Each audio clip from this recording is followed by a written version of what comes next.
Sem fotos, sem fotos. Bom, mas vamos lá. Pessoal, meu nome é Francisco Melo Assis.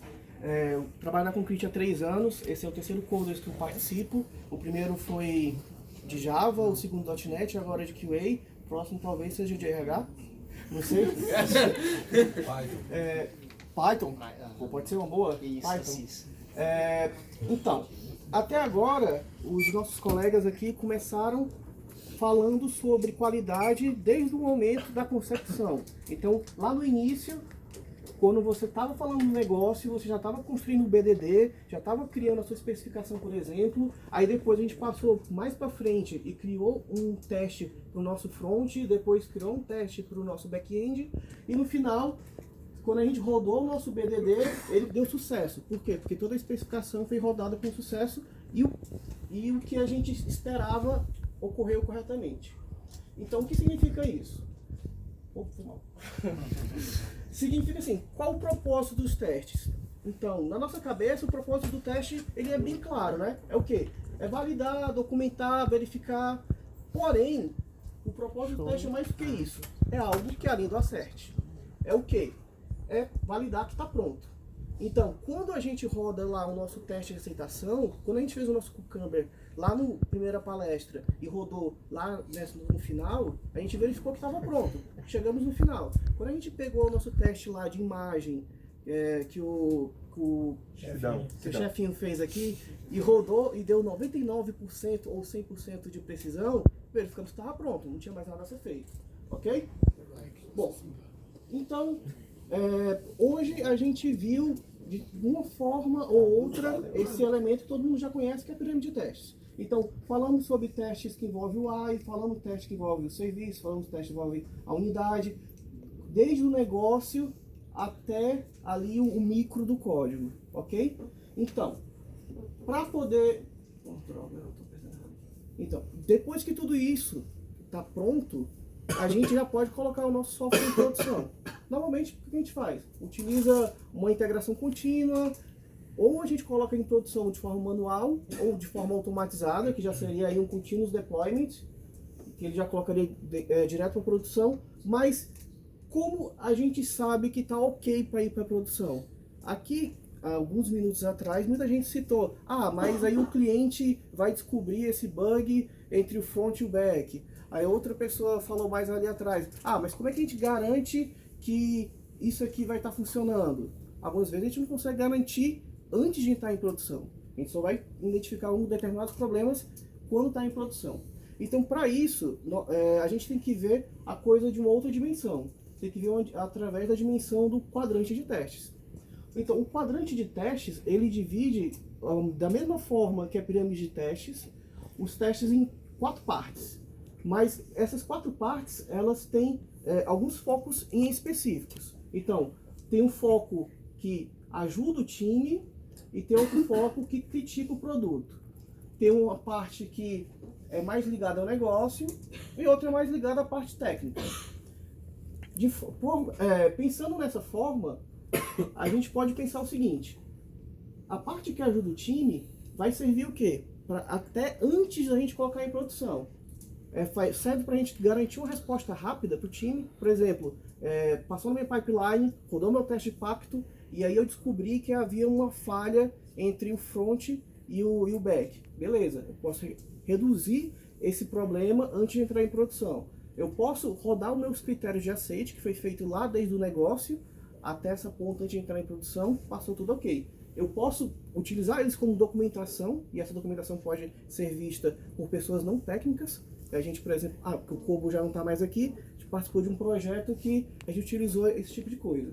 E a gente pode prevenir bugs, porque o grande objetivo da qualidade não é caçar bugs, não é corrigir bugs, é prevenir que eles aconteçam. Então, todo o nosso trabalho de qualidade está em prevenir que aconteçam problemas, e não sair caçando bugs ou corrigindo bugs, ok? Enquanto na questão do lado de cá, do quadrante 3 e 4, ele está criticando o produto. E essa questão de crítica ao produto, ela é bem ampla, porque ela pode tanto envolver uma crítica do negócio, quanto uma crítica técnica. Então, quais seriam as perguntas que a gente poderíamos entender em cima dessa crítica do produto? Funcionou conforme esperado? A gente colocou no ar e está rodando corretamente? Isso é uma pergunta importante. Muitas vezes passa em todo o pipeline, roda todos os testes, roda todas as unidades, roda até mesmo os testes de aceitação, teste de UI, end-to-end, e em produção não funciona. Um exemplo disso é você, por exemplo, ter uma listagem, uma busca, e aí nessa busca você testa no seu ambiente de homologação, sei lá, com 100 produtos ou 1000 produtos, e no seu ambiente de produção tem 1 milhão de produtos. Então isso você não tem como detectar nem como simular. Como, por exemplo, o Facebook. O Facebook tem 1 bilhão de usuários. Como ele vai fazer um ambiente de stage de homologação com 1 bilhão de usuários? Ele não tem como fazer. Então o Facebook é uma das empresas que testam em produção. Outra questão que a gente pode criticar também. Mas ele foi muito aquele teste AB, né? Que tipo, aparece para alguns usuários e não aparece para outros usuários. Exato, vamos chegar lá. Você está dando spoiler já. Outra coisa que a gente pode verificar também é o seguinte: se está rápido o suficiente. Da mesma questão que você tem a sua listagem lá de produtos, ou de debentures, então, será que aquela carga de produtos, aquela carga de dados que está em produção, fez com que o teu teste, fez com que o teu negócio funcionasse, que tua tela exibisse os dados, mas exibiu no tempo correto? Será que, tipo assim, será que 1 minuto para o cliente é um tempo aceitável? Pode ser para determinado, dependendo do que você está fazendo, 1 minuto pode ser um tempo aceitável. Se eu estiver jogando Pokémon, esperar 1 minuto para carregar, tá de boa. Mas se eu estiver vendo dados da bolsa de valores, 1 minuto talvez não esteja de boa. Então, entre outras perguntas, como por exemplo, será que a gente conseguiu fazer mais vendas? Será que a gente conquistou mais clientes? Por exemplo, quem já viu sites com aquele botão comprar com clique? Então, você tem todo... Não, pode levantar a mão, pessoal. Pode levantar a mão. Beleza. Comprar com clique? Comprar com clique. Amazon, pronto. A Amazon é outra empresa que faz teste em produção. Então, você tem a compra, na qual você pode passar por várias etapas, por várias telas, por vários itens, e você tem que comprar com clique. Então, há todo um conjunto de testes ali que você faz para determinar o quê? Será que esse comprar com clique me gerou mais vendas do que o cara passar por mais telas? Será que eu mudar um elemento, tipo assim, em vez de eu passar por 3 telas para fazer um checkout, passar por 2 telas, me retorna mais vendas ou não? Então, tudo isso são testes que criticam o produto. Bom, então o primeiro teste que eu vou demonstrar para vocês, que também é um teste mais simples de se entender, é o teste Blue-Green. O teste Blue-Green, ele se baseia da seguinte estratégia. Você tem aqui o seu serviço, o seu site ou o seu aplicativo, tanto faz. Você tem a sua aplicação completa e ela está rodando a versão 1. A versão 1 é essa versão azul. A versão do banco de dados está tudo ok. Você vai passar por toda a sua pirâmide de teste, você vai passar por todo o sua pipeline, vai passar pelo seu ambiente de homologação e vai fazer o deploy. Você vai fazer o deploy da versão 2. Ok? Então, aqui dentro do seu container, do seu Kubernetes, do seu Amazon, sei lá, de onde você está operando, você vai ter a versão 1, que o Hot Abdo, o Load Balance, o Proxy Reverso, o elemento que está trazendo o seu cliente, está apontando para a versão 1, e você vai ter lá a versão 2. Ok? Depois que você carregar a versão 1 e carregar a versão 2, vai carregar a versão 2 dentro do seu ambiente produtivo, você vai rodar um conjunto de smoke tests. Você não vai rodar sua suíte completa de testes, você não vai rodar nada além do básico que garanta que a sua API está funcionando lá em produção. Então, por exemplo, naquele exemplo que eu dei da listagem, um teste bem rápido poderia ser checar quanto tempo demora para ele listar os elementos lá da lista de produtos. É um teste bem rápido, não precisa ser um teste muito complexo. Dando tudo ok, você muda o direcionamento que antes era para a versão 1 e agora coloca para a versão 2. E aí o seu site agora está na versão 2. O interessante desse teste é que você não tem downtime. Então, para o usuário, ele no momento está acessando a versão 1 segundo depois ele está acessando a versão 2. Se você tiver uma equipe de DevOps muito boa, você pode automatizar tudo isso daí para fazer um continuous deployment com um rollback. Caso ele não consiga, por exemplo, passar no smoke test, ele mantém a versão 1 e a versão 2 ela fica red, ela não fica green. Bom, depois de que a gente entendeu essa questão do blue-green, se alguém não tiver entendido, Só para falar uma coisa, esse teste aí em produção, né? isso aqui é teste em produção. Esse teste ele só funciona em produção, eles não são feitos em ambiente de homologação. Você já passou por tudo, por todo o processo de stage, homologação e tudo mais, e agora você está em produção mesmo. Então você está colocando o seu ambiente produtivo. Citando aqui o caso lá do cartão de crédito, a gente fez uma coisa parecida com o Blue Green, quando a gente trouxe de Virgínia para São Paulo. Em um segundo ele estava na Virgínia, e um momento posterior ele estava rodando no ambiente de São Paulo. Acho que alguns de vocês se lembram disso. Só para meio que sincronizar a ideia aqui. Então, depois que a gente pegou essa ideia do teste AB, a gente tem uma, digamos que seja uma ideia um pouco mais evoluída dela, que é o teste de canário. O teste de canário ele tem esse nome por quê? Porque antigamente os mineiros, quando eles iam perfurar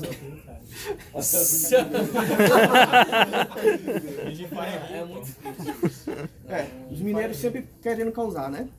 Então os mineiros quando estavam lá trabalhando, as minas normalmente soltavam um gás, provavelmente metano, e é um gás inodoro. E aí eles mantinham um canário ali, porque eles observavam, se o canário morresse, sai correndo, porque ou vai explodir tudo, ou você vai morrer envenenado. Então é mais ou menos assim que o teste de canário funciona. O Facebook ele utiliza muito essa estratégia. Então como é que é feito? Você pode utilizar um mix do AB, mas não é necessário. Você coloca a sua versão 2 em produção e coloca a sua versão 1 também em produção. Obviamente isso aqui é um pouco mais complexo de se administrar do que o teste anterior. Isso aqui você pode exigir que você faça feature toggles ou que você tenha um bom manutenção do seu roteamento aqui. Roteamento aqui, proxy reverso, gateway, qualquer elemento que vá direcionar os seus usuários. Então você começa fazendo o quê? Você expõe 5% dos seus usuários, que é um número qualquer que eu coloquei, à versão 2. E a versão 2 fica rodando. E aí você estipula um tempo, sei lá, se eu não me engano, o Facebook, eu acho que ele coloca 5 horas a 6 horas. Eu não tenho bem ao certo, mas eu posso pesquisar depois. E aí você vai aumentando esse número. Se não houver nenhum erro, você vai aumentando esse número, né? Se não houver nenhum erro, a versão 1 ela é descartada e a versão 2 ela se torna a versão oficial. Ou seja, o que você está fazendo aqui na prática é botando o usuário para testar para você. Ou seja, o que é o verdadeiro TDD, teste depois deploy. Seria as versões beta, no caso?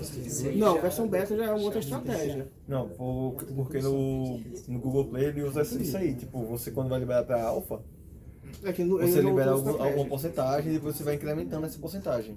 Lá você está usando versão beta e tudo mais, você vai incrementando. Nesse do canário, ele é um recurso que você vai colocando, ele vai automaticamente aumentando a porcentagem, não é manual, tá entendendo? E aí se ele não detectar nenhum problema, aí ele simplesmente quando chegar a 100% ele descarta essa versão aqui. E se ele detectar algum problema? Aí ele volta de novo, Faz rollback e volta, deixa na versão 1.0. e aí aquele 5% volta para ser novo. Podia estar 99% aqui. Se ele identificou algum bug, aí para que ele usa? Ele usa algum teste automatizado, algum tipo de analytics, algo que detecte que algum bug foi encontrado em produção com o usuário final. Ou seja, está colocando de fato o usuário para encontrar o bug. Você sabe que o usuário é o cão, né? O usuário bota lá uma letra no meio da data, é para botar o número do telefone, o cara bota um emoji, todo mundo sabe disso. Eu faço isso. Você faz isso também? Ele faz testa quanto teste aqui? Com seu cão, cara. Mano, Quando você fala de canário, Não, ele é especificamente, o T-Rex, conforme você né? vai liberando essa porcentagem de baixo, você fala de encontrar problemas, tá falando só de erros e testes de falhas ou você também pode monitorar as KPIs? Bom, boa pergunta e eu tô pensando agora nessa pergunta. Cara, eu creio que você possa monitorar qualquer tipo de elemento que você quiser monitorar.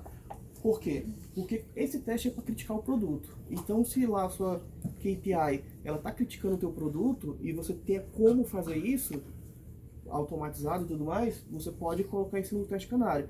Mas todos os exemplos que eu vi eram mais monitoração de erros mesmo que o cliente encontra. Tipo, por exemplo, o cara clicou no botão e lançou uma exceção, travou tela, crashou, coisa do tipo. Tá, mas... Quanto isso que você falou de KPI, tá falando de negócio, de se a minha... tipo, se a se minha o conversão volume de compras diminuiu. cai porque eu fiz uma troca mudei o design, por exemplo, na versão. Bacana. O que eu acho é que normalmente a gente está falando de um timing bem diferente. Isso a gente está falando de um timing de deployment. Isso. Então a gente está falando de minutos. Não, a janela de 6 horas, não é? Porque assim, você vai aumentando, eu falei, o Facebook é mais ou menos 5 ou 6 horas. Mas esse time aí é o time de deployment, não é um time de tempo, não é tipo como o teste AB que a gente vai ver já. E aí talvez para você conseguir coletar esses dados, você precise de mais tempo, né, para poder ter uma informação válida, né? Tipo, durante 6 horas ou durante 12 horas A amostragem é pequena. Caiu. Tá. Isso depende muito também da política de cada empresa. O Facebook tem uma complexidade o suficiente para que 6 horas seja a janela de deployment. Dependendo da empresa que tiver 30, 40 clientes, 1 hora de janela de deployment é suficiente. Então não sei se o KPI caberia nesse caso. Talvez seria alguma outra estratégia. Você acabaria tendo uma amostra muito pequena nesse intervalo de tempo para poder definir que alcançou ou não. Pode ser que, por exemplo, que essa amostragem seja um dia de e-commerce, né? Seja um dia das mães e aí a variação de compras naquele dia foi diferente de um dia normal. Só para falar de uma possibilidade para isso, o próprio motor que faz esse tipo de deployment canário, como por exemplo algum de service mesh, como isso, você pode, por exemplo, fazer um teste AB dos teus sistemas para o teu usuário final. Por exemplo, você pode mandar, não fazer essa migração, você pode ter um sistema rodando de um jeito, uma outra versão rodando de um outro jeito e rodar os dois em paralelo, fazendo um balanceamento do jeito que você preferir. Por exemplo, mandando 70% do teu tráfego para o sistema antigo e 30% para o novo. E aí você consegue medir proporcionalmente, aí sim, durante um tempo, durante um dia ou horas, se a tua conversão, se os teus KPIs, se eles estão de acordo. O cara acabou de dar um spoiler do próximo slide, mas tudo bem. Sempre aquele aluno que se acha, né? Não, tudo bem, eu achei ótimo. É bom que tá me poupando minha garganta. Bom, então, se a gente... essa questão aqui realmente envolve mais a questão de deployment. Então, mas como a gente pode deixar esse negócio, esse teste melhor? A gente pode ir para a questão do teste AB. Então, como é seu nome? Wagner. Como o Wagner citou, o teste AB ele realmente foca na questão de negócio. São todos testes que criticam o produto. E agora você está criticando o produto de outra forma. Digamos, por exemplo, que você tenha 50% dos seus visitantes indo para a versão A do seu site e mais 50% indo para a versão B. Quanto de conversão cada um deu? Nesse exemplo aqui, por exemplo, o cara trocou uma parte de laranja e outra botão verde. Algumas vezes o teste AB você pode pegar um botão e mudar o botão de lugar e verificar se aquilo ali te gerou mais vendas ou se aquilo te gerou mais tempo no site. Depende do que você quer verificar. Das pesquisas que eu fiz, inclusive de onde eu tirei essa imagem... Pergunta... Vou fazer uma pergunta. Dependendo da tecnologia que você estiver usando para fazer esse teste AB, teria como fazer um teste AB demográfico? Por exemplo, no Rio de Janeiro vai para uma parte, São Paulo da Costa? Acredito que sim, porque você pode usar o Analytics e o Analytics pega essa demografia. Isso pode, até mesmo em apps você consegue fazer isso. Dá. O projeto atual que eu tô é exatamente isso. A gente vai soltando por estado, cara. Por estado, pega os estados que são menores e tudo mais e vai até chegar aqui em São Paulo. Um exemplo bom em relação a que eu falo do Facebook, porque foi o case que eu mais encontrei. Quando o Facebook estava mudando a timeline dele, algumas pessoas mudavam para a versão em inglês para poder ter a timeline lá, e quando a versão em português não tinha essa timeline. Outras pessoas usavam um proxy para poder acessar determinados elementos do Netflix, porque não é visível aqui no Brasil, mas é visível tipo nos Estados Unidos. Vocês tiraram isso? Tiraram? Não dá pra fazer mais. É um case que Que pena. Então, você pode, aqui na questão do teste AB, você pode não botar 50, meio a meio, né? Você pode botar tipo 20, 80, 30, 70, mas normalmente eu encontrei o pessoal falando para colocar meio a meio. Eu me lembro que um colega meu falou, tipo, ano passado, que ele abriu o Gmail, aí o Gmail estava diferente só para ele. Eu, putz, cara, provavelmente você foi escolhido de um teste AB e não sabe. Esse teste é tão interessante que ele serve até mesmo para pessoas de marketing definir qual é a estrutura do produto. Ele critica bastante o produto. E é um teste bem demorado. Das pesquisas que eu fiz, o pessoal recomenda utilizar esse teste em média de 3 semanas a 1 mês. Desculpa, para cada teste AB? Para cada teste AB, para cada teste AB. E outra coisa, também se recomenda que você só mude uma variável de cada vez. Ah, sim, senão você não sabe quem que Senão você não sabe o que foi. Claro. E algumas vezes eles fazem um controle que é o teste AA, ou BB, sei lá. Você faz um 50% do A e 50% do A. Então no final a conversão tem que ser igual. Se não for igual, significa que seu teste está viciado. Porque você tem que ter uma regulagem ali do que você está fazendo, né? Bom, continuando... Eu posso ter uma variável a mais? Não. É uma variável A e uma variável B. AB. Não, mas aí É porque você perde a precisão. É o alfabeto. Teste Você vai alfabeto. criar uma complexidade ele desnecessária. cantava isso, sabe? Ó, porque, por exemplo, aqui nesse caso, ele está sugerindo que ele mudou esse bloco de cima e esse bloco de baixo. Agora, se ele muda esse bloco aqui também, como é que você pode definir se a conversão foi por causa desse bloco ou por causa desse bloco? Você não vai ter como garantir. Eu queria fazer um adendo. Você não pode fazer 2 modificações do mesmo teste AB, mas você pode ter 2 testes AB se rodando simultaneamente. Pode. Isso. Pode, mas aí você tem que ter um bom controle sobre Bom isso. controle. Se tiver componentizados, por exemplo, seu sistema, por exemplo, nesses quadrados que tem, se eles são independentes na maneira como você implementa o front, você consegue, vão ficar 4 combinações, né? 2 vezes 2. Aí você vai ter um AB aqui, um outro CD aqui. Digamos assim, né? Exatamente. Só tem Aí, que... Não, mas é uma variável por vez. Calma aí, mas é uma variável por vez. Mas são 2 testes AB, na verdade. Mas são 2 testes AB. A velocidade com que você consegue. Vanderlei tem estratégias aí. Pode falar. Só tem que ter em mente que a velocidade com que você consegue provar sua hipótese, ela decai exponencialmente. Porque você está quebrando os casos, né? Que é cada variação de cada teste sempre exponencial. E você precisa atingir um número de acessos para você ter uma validade estatística na sua hipótese. E provavelmente você tem que aumentar o Por tempo isso. também para poder ter uma amostragem Isso, maior. esse tempo aumenta exponencialmente, por isso que é um problema. Exato. Você calcula. Talvez isso não seja até nem usual. Não é usual, sim. Não, eu digo assim, Essa questão que ele mas falou é usual. Então, mas o mais comum. É o mais comum é esse daqui. Mas o que ele falou realmente é usual.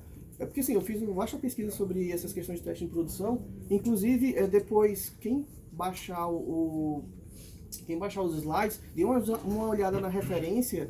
Nas referências, porque lá na referência tem bastante links, tá? As referências sempre são as melhores coisas, tá? Bom, e aí? Acabamos aqui? Acabamos na questão do teste AB. Eu acho que você, quando chega no teste AB, você está lá no topo da crítica ao produto na visão de negócio. Mas você não tem só a crítica na visão de negócio. Você também tem que ter a crítica na versão mais técnica, né? Então, eu vou mostrar aqui para vocês um exemplo que é o teste de performance. O teste de performance, ele volta de novo àquela questão de criticar o produto. Mas aqui ele está criticando do ponto de vista técnico. Então, funcionou conforme esperado? Tipo, por exemplo, uma API se comunicou com a outra, como é que eu garanto isso? Eu só posso garantir se uma API se comunicou com a outra, ou fazendo uma simulação muito fiel da produção, ou testando isso em produção. É rápido o suficiente? Os usuários estão satisfeitos? Então, eu não estou demorando 1 minuto para poder carregar uma tela de listagem de cotação de ações? Então, com um teste de performance eu consigo detectar isso. Bom, mas para poder fazer esse teste de performance, eu escrevi a palavra errada aqui, tá pessoal? É functional. Então, que também é conhecido como cross-functional requirement. Eu coloquei aqui um conjunto de parâmetros. O meu aplicativo, o meu site, o meu back-end, tanto faz, ele precisa suportar 2.500 usuários em 1 hora e a latência precisa ser no máximo 550 milissegundos. eu posso colocar aqui uma série de parâmetros. Por que eu coloquei 2? Porque eu não queria passar a noite toda explicando isso aqui. Muito fácil. E quanto mais parâmetros eu botasse, mais lá eu tinha que fazer. Então, vamos lá. Vamos começar a analisar isso daqui. Então, já que eu tenho os meus requisitos, da mesma forma que eu tenho com meus requisitos de negócio, qual seria, por exemplo, deve listar todos os produtos por categoria, requisito de negócio. Eu estou dizendo aqui, deve suportar 2.500 usuários em uma hora. E a latência, eu já falei anteriormente, né? Então, vamos lá. Aqui eu estou simulando o meu ambiente de produção, ok? Aqui eu coloquei um gateway, mas pode ser um proxy reverso, pode ser qualquer estrutura, só para simular que tem um elemento interno. Aqui eu coloquei um service registrar, mas também pode ser outro proxy reverso e tudo mais. Aqui uma API, aqui outra API, 2 bancos de dados. Então essa API aqui, para poder retornar a resposta dela, ela utiliza 2 APIs e 2 bancos de dados. Aí eu faço o quê? Essa aqui é a minha cloud. Eu rodo o teste de performance, possivelmente em uma cloud, não necessariamente na mesma, porque se eu rodar da minha máquina, eu não vou ter o hardware bom o suficiente para poder executar esse teste. Então eu vou ter falsos negativos, muito provavelmente. Então, se eu for mandar rodar 2.500 usuários no meu computador Core i5 com 4 GB de RAM, não vai ficar legal. Bom, e aí eu boto meu teste de performance para rodar. Uma ferramenta que eu já utilizei para fazer isso aqui foi o JMeter. Então ele vai mandar em uma hora, começou com 100 usuários, aí foi aumentando a quantidade de usuários, aí depois 2.500 usuários, aí depois 5.000 usuários. Então em uma hora eu mandei 5.000 usuários. Por quê? Porque a minha verificação era 2.500, então eu dobrei para que deixou uma margem ali de segurança, certo? Então, em uma hora eu consegui fazer com que o meu teste mandasse uma jornada. Quando eu falo que usuários, uma jornada toda. Então todos os requests que ele vai fazer, aqui no caso que eu estou simbolizando só por um get em produtos, que vai passar por esse banco e por esse banco, e vai ter a response, ele conseguiu suportar sem dar nenhum erro 500, nenhum 404, e sem perder nenhum request. Então nesse momento aqui, esse teste de suportar os usuários, ele passou com sucesso. Mas, será que ainda está tudo ok? O que a gente identificou antes? Antes eu tinha pedido o quê? 2.500 em uma hora. Beleza, deu certo. Mas a latência é de 550 milissegundos no máximo. Isso aqui já não está ok. Por quê? Porque a latência que eu encontrei aqui, ó, com 2.500 usuários, foi 666 milissegundos. Isso é um sinal, né? Isso é um número escolhido aleatoriamente. Não sei. Será? Não sei. Então a gente identificou o quê? Que o meu teste... Então a gente identificou o quê? Que a gente poderia... A gente ainda tem um ponto ainda a reforçar no teste, que é a questão da latência. Então como eu posso fazer isso? Eu posso primeiro criar um teste que vai quebrar se a latência tiver... Vamos chegar lá. Ok. Primeiro eu vou criar um teste que vai verificar a questão da latência agora, não mais checando a questão do usuário. Então para isso é interessante checar o seguinte. Existe uma teoria que se chama teoria das restrições, que é utilizada para encontrar gargalos. Ela indica de uma forma bem assim, fácil de entender, que o ponto mais fraco de uma corrente é o elo mais fraco que ela tiver. Então se você tem uma corrente e o elo mais fraco dela é um clipe, a força da corrente vai ser a força do clipe. Se você tem uma fila de pessoas andando, a pessoa que andar mais devagar dita a velocidade média da fila. Então o ponto mais fraco, o ponto mais lento, é o que dita a média do que você está fazendo no encadeamento de ações, certo? Então, como a gente pode resolver isso? Então, primeiro eu criei aqui meu teste, que eu vou mandar 2.500 usuários e eu espero que a latência seja menor do que 550 milissegundos. Beleza, fiz o teste, não passou. Aí o que eu tenho que fazer agora? Eu tenho que descobrir qual é o elo mais fraco. Então eu tenho aqui um elemento, 2 elementos, 3 elementos, 4 elementos, 5 elementos, 6, 7 elementos. Então eu tenho 7 elementos. Obrigado. 7 possibilidades de erro. Obviamente eu não vou passar o meu slide falando de todos. Então, o que é que eu vou fazer? Eu vou construir um teste que vai rodar em produção, porque esses dados você só vai conseguir em produção, para poder testar um elemento individual. Então aqui eu mandei testar o produto. A latência diminuiu um pouco, mas continua alta. Então, beleza. Eu vou colocar mais testes em mais produtos individuais para descobrir qual produto não, em APIs individuais para descobrir qual API que está me gerando essa latência toda. Ou seja, qual é o elo fraco da corrente. Então, depois de fazer testes em vários elementos, eu descobri que a API de preços, ela tinha uma latência acima do que era esperado. Então, o meu teste de performance na API de preços quebrou. Então, com isso, o que é que eu posso fazer? De posse desse teste, eu posso pesquisar o código. Então, verificando o código, eu verifiquei que alguém colocou um select meio cagado lá, que pesquisava por nome, sem índice e voltava ao asterisco. Aí, Vanderlei. Isso é Vanderlei, isso é Vanderlei. Aí, o que acontece? Ou corrijo o teste. Como aqui eu fiz um teste antes, eu tenho agora como verificar que está pronto. Eu vou corrigindo meu select, até que o meu teste ele passa na latência correta. Aqui eu não estou verificando nada além da latência, tá? Então quando ele passou a latência correta, com a mudança lá do select, então tá ok. Aí eu faço o quê? Eu rodo aquele meu teste anterior. Rodando o meu teste anterior, ele está dizendo que a latência diminuiu e que agora eu estou entregando a velocidade correta que eu esperava para o usuário. Então, aqui, minha primeira fase, que era 2.500 usuários em 1 hora, deu beleza. E agora a latência deu beleza também, porque foi abaixo de 550 milissegundos. E com isso, o meu elo fraco foi corrigido. Agora você pode ir corrigindo outros elos fracos, caso tenha. Mas nesse cenário aqui, tá tudo ok. O meu cenário já passou. Ufa! Bom, e aí aqui alguns exemplos de ferramentas que são interessantes para essa questão de testes em produção. As ferramentas que eu vou falar aqui das que eu já usei e que eu acho legal. Então, o Rest Assured, acho que é a maioria que conhece. Ele é bem focado no código, ele serve para você fazer get, post, mandar arquivos. Ele valida muito bem uma API e ele é bem fácil de usar, do meu ponto de vista, né?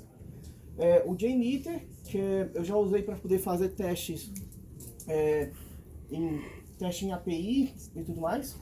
O Postman, tem gente que utiliza ele para fazer testes no modo de teste dele. Eu nunca utilizei e nem sei se é legal. Eu acho que fica um pouco meio estranho. E o SOAP.UI eu já utilizei também para fazer testes em SOAP há alguns anos atrás, há uns 5 anos atrás, quando eu trabalhava na empresa que fazia comunicação com órgãos públicos. Em órgãos públicos era tudo via SOAP, e aí você conseguia tanto criar um servidor, como se fosse um ARIMOC desses SOAPs, quanto bater nos serviços disponíveis e avaliar o que vinha de XML. Ok?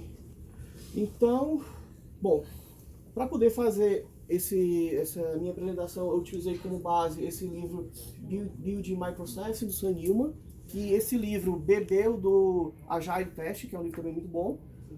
Algumas dessas referências aqui, algumas das referências tem a questão do teste de pacto, que eu não lembro exatamente qual é.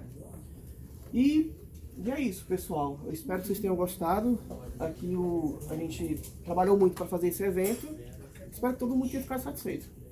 Muito bom.